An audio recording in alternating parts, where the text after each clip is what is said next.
Ngayon pa lang, simulan na natin ang pangangampanya para sa ating susunod na Pangulo. Bakit? Alam natin na mananalo si VP Sara Duterte. Huwag lang dayain. Sure tayo dyan. Ayun naman pala, Banat Bay, sigurado pala mananalo yung Sara nyo. Eh bakit pa mga kampanya? Hindi, hintay na lang 2028. Pangalawa, ay kaya gustong-gusto mo mga kampanya si Sara, bakit? Kasi paldo-paldo ka na naman. Magkano, Banat Bay? Pangatlo, yung sarali nga, hindi na napatunayan kung gaano kadami. Ilan lang kayo wala pang 32, sabihin nyo mananalo kayo. O, ulitin ko lang, kahit sabihin nyo maaga kayo nangangampanya, malabo pa sa sabaw ng pusit, manalo yung Sara Duterte nyo. Alam nyo, masyado kayong nananakot ng mga yung mga politiko Alam nyo, maraming purpose kung bakit maaga nag-announce si Sara Lustay sa kanyang pagtakbo, pagtakbo sa kanyang 2028 election pagka-presidente. Una-una, yung kanyang impeachment para yung mga congressman mag-aalinlangan, mag-aalangan kung bubuto ba, kung i-impeach siya o hindi.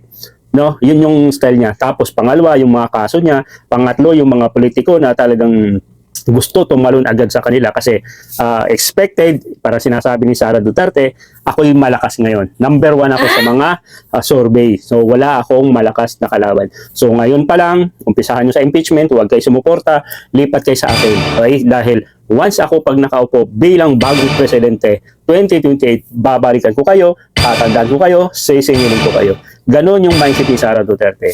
Ngayon, yung ibang politiko, mag-atatakot, iba mag-aalangan, kasi alam nila baka pag nanalo si Duterte, hindi makakalimutan yan at gagantihan. So, gagawin niya yung ginagawa ng kanyang ama na war on drugs para masabing legit, legal yung kanyang pagpatay sa mga politiko. Dahil isasama sa listahan yan, kunwari sangkot, siya yung mastermind. Kayo mga politiko, takot kasi nangyari na yan sa panahon ni Amang Duterte. So ngayon, hindi po nakakatulong yung maagang pag-announce ni Sara Duterte.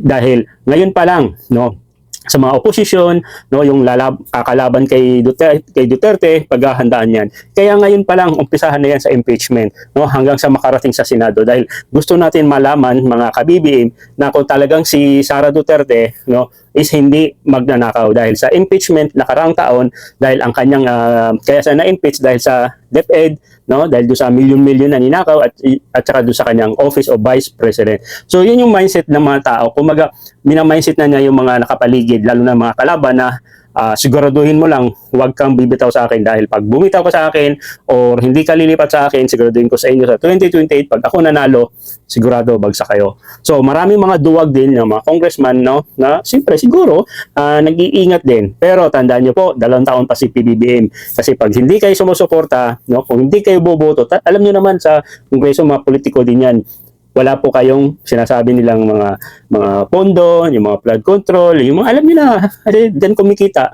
ang mga congressman, Diyan sila mapaldo-paldo. Sige, pag hindi kayo bumoto, wala kayong project. Parang ganun. Alam na natin yan, hindi wag na magmamalinis yan. Halos karamihan dyan sa mga congressman. Siyempre, may mga yan, magkano lang naman kinikita yung mga yan, di ba, katulad ni Saldico. Pero kumikita yan sila sa mga, siyempre sa mga contractor, yung mga patong, yung mga porsyento. Di ba, ganun ang sistema dyan. So ngayon, pag hindi ka sumuporta, lilipat ka kay Sara Duterte, ngayon maaga pa lang, ay siguraduhin, babaliktad ka. Di ba? So ganun ang mangyayari labanan. So kailangan, nakafocus lang kay Sara Duterte na ma-convict hanggang Senado. Ma-impeach sa House and then ma-convict sa Senado. So sa Senado medyo 50-50 kasi maraming din balimbing dyan. Halos karamihan dyan. Makasara Duterte kahit sabihin natin majority yan pero marami ding makasara Duterte dyan. So matinding labanan ngayong taon. So balik ako dun sa tanong ko, kahit sabihin natin maaga nag-announce ka, Sara Duterte, hindi ibig sabihin sigurado ka na mananalo sa 2028. Hindi po yan bayad-bay. Diba? Baka bayad-bay, sigurado ko naman kikita ka ng malaki. Lalo pag nakapanya na 2 taon, sigurado kikita ka dyan. Maniwala.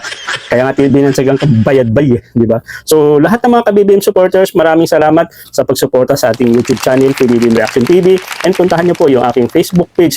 Sa Facebook page, PBBM Reaction TV, dyan po ako laging lagi pong active dyan sa mga short video. So dito sa YouTube kahit paano nag-upload po ako every day, every 2 days, regarding po doon sa nangyayari sa atin, pagdating sa politika, So again, sa lahat ng mga PBBM supporters, tuloy-tuloy po ang pagsuporta sa ating mahal na Pangulo na si PBBM. Huwag po nating pababayaan hanggang matapos po yung kanyang termino at kung sino susuportahan ni Marcos, ni PBBM, yan din po yung susuportahan natin. I hope, no, pag-pray natin na si Ma'am Leni magbago po yung kanyang decision na tatakbo po sa 2028 kasi wala po ibang matinding kalaban, no, ni Sara Duterte which is si Ma'am Leni Robredo lang talaga.